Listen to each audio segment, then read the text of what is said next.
Zen warriors, and welcome back to my channel.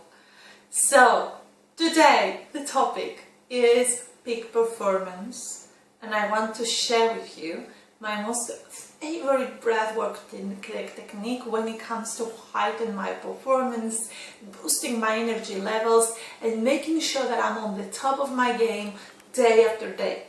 So what I'm planning to share with you is, of course, some of my most favorite, one of my most favorite tip and hack. It's part of the program, the toolkit I share with hundreds of employees from companies like Wells Fargo, Hilton, Royal Bank of Canada.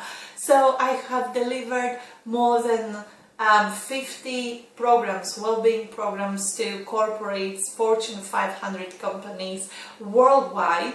And my intention for today is just to make sure I share something that can make a difference from day one when it comes to your performance. So what I'm going to actually share is what I wish I knew earlier. I knew 10 years ago, 20 years ago.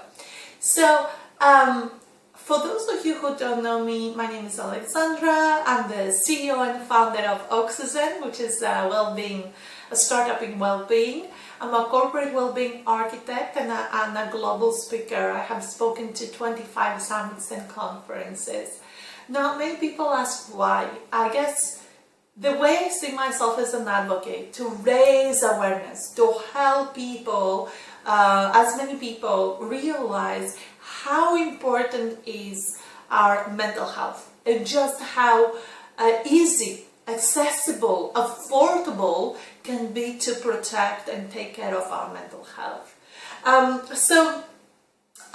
The today session is all about mind and soul gym, the ultimate workout for peak performance, and more specifically we're going to explore how we can sharpen our focus and concentration, especially in situations where we might feel super distracted or drained or overwhelmed.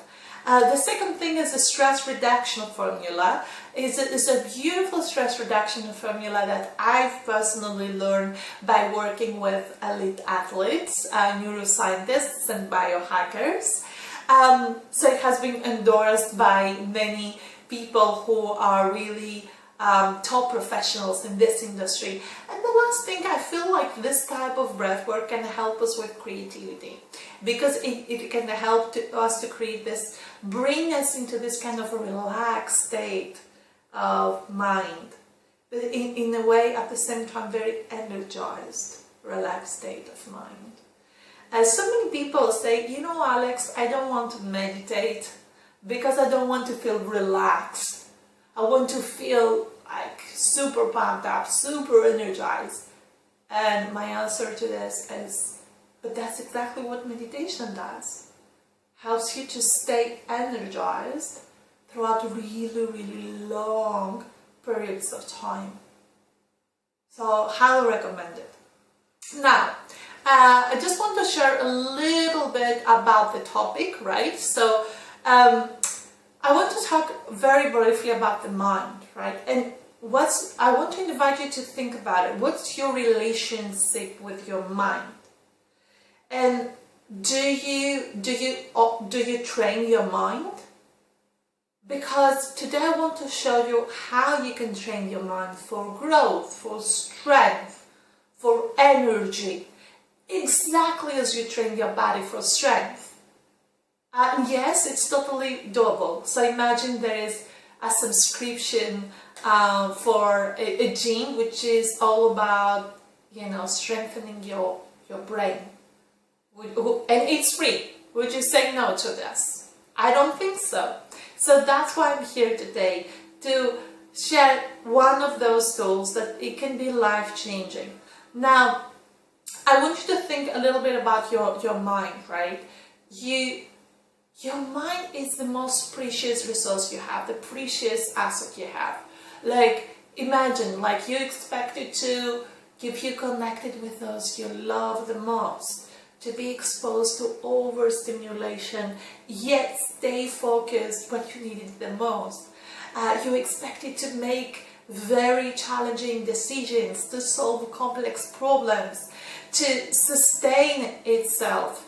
But then, what do we do for this, for our brain? Because we depend on it, we count on it to help us and never let us down.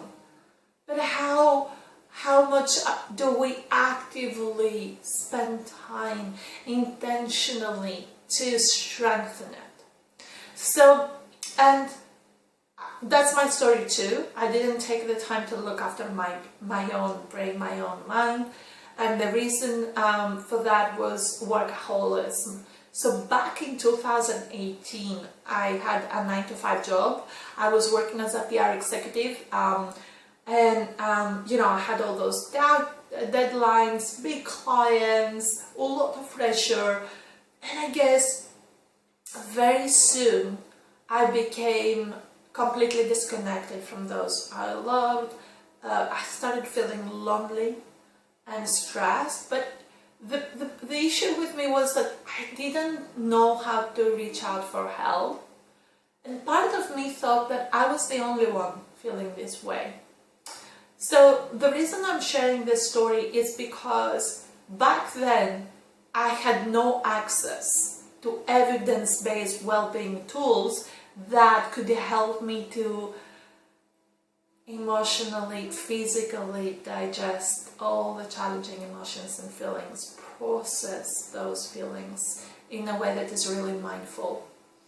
Until I quit my job, and in 2019 I was in Thailand in a Buddhist monastery where I've learned the beauty, the power of breath work for the very first time. And since then, breathwork has been part of my well-being toolkit, and I will never stop talking about its benefits. So today we will actually practice a beautiful, beautiful breathing technique that can help us to also hack our nervous system, because our nervous system also defines how do we think about ourselves. Defines our self-limiting thoughts, beliefs, obstacles, barriers. And I love a beautiful quote by Buddha who said, the mind is everything, what you think you become. So the beauty with breathing is that it can help us to hack our nervous system and make more positive, have more positive self-empowering thoughts and beliefs. So I want to show you how you can give your mind a break, but first of all, I want you to acknowledge that you might not be breathing properly, right? So the lungs, on the top of the lungs there are those little hair, and there are way more on the bottom. So when you breathe in a way that is really fast and tense, you get to breathe up here. So as a result, your system does not get enough oxygen, and as a result, you increase your cortisol levels, your stress hormone. And this is because as soon as the body is not enough oxygenated, it sends a message to our brain that you are in danger, you are a threat. And when you do that, you are in a fight or flight mode, and you feel like you are completely stressed or anxious. Now, imagine that you and me, we are in the wilderness, and we see a lion, right? We wouldn't breathe slowly, like mindfully. We wouldn't breathe like.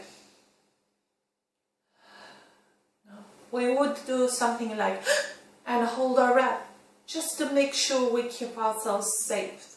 So we wouldn't be in a nice kind of rest and digest mode, but more on a survival mode, really. So many people, my mom included, think that when you are stressed, all you have to do is just breathe in. You Have you ever heard of this advice before? You know, at a moment that you might be stressed about something, you have a friend or your family saying like, you know what, don't worry too much, just breathe in, just to relax. And then the more you breathe in, the more stressed you feel. Has this ever happened to you? Because that was my case for a very, very long time. So it's like, what's going wrong with me? But it's really important to know that there is this concept of hyperventilation. So when we breathe in, this is connected to our sympathetic nervous system, which activates the fight or flight response, whereas our exhalation activates our parasympathetic nervous system, which brings us in a rest and digest mode. Now, when we breathe in and breathing and breathing, we activate the parasympathetic nervous system. We activate our stress hormones in our body because the whole body is hyperventilated, hyperoxygenated. So it's really important to know that, you know, you can actually hyperventilate your system, and it actually, hyperventilation decreases the amount of oxygen-rich blood that flows in your brain. So you really have to be super conscious about it.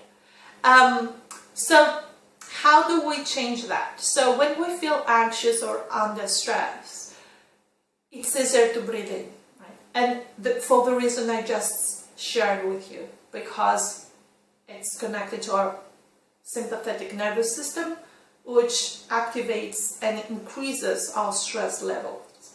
So what I want you to do next time you feel stressed or anxious, or before any situation that might make you nervous, is first of all, I want you to push the air out of your lungs. I really want you to breathe out. And breathe out and let all the air out of your lungs. And then I want you to hold your breath and then inhale through the nose. And we want to make the inhalation shorter than the exhalation. So ideally we want to breathe in through the nose to the abdomen for 3, hold our breath for 4, and exhale for 6. So close your eyes, relax your body and your face. I'm gonna walk you through how you can actually do this step by step. So inhale through the nose for 3, 2, 1, hold 4, 3, 2, 1. Exhale through the mouth for 6, 5, 4, 3, 2, 1. Inhale through the nose, 3, 2, 1. Hold 4, 3, 2, 1. Exhale through the mouth, 6, 4, 2, 1. One more time. Inhale through the nose for 3, 2, 1. Hold 4, 3, 2, 1. Exhale through the mouth for 6, 4. Keep exhaling. 2. And relax. Now, with the next inhalation, gently open your eyes and welcome back. How does it feel?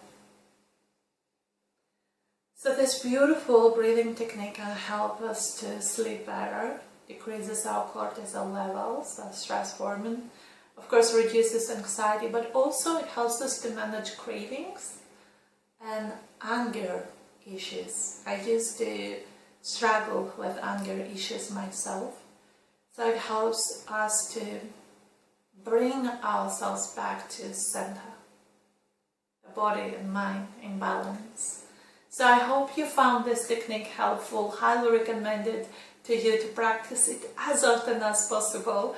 If you found this video helpful, please go ahead and like this video, subscribe, comment below. Just go and check the other videos if you want to be your best version. Stay connected with this Zen warrior community, and I just want to say really thank you for watching, and I look forward to seeing you next time.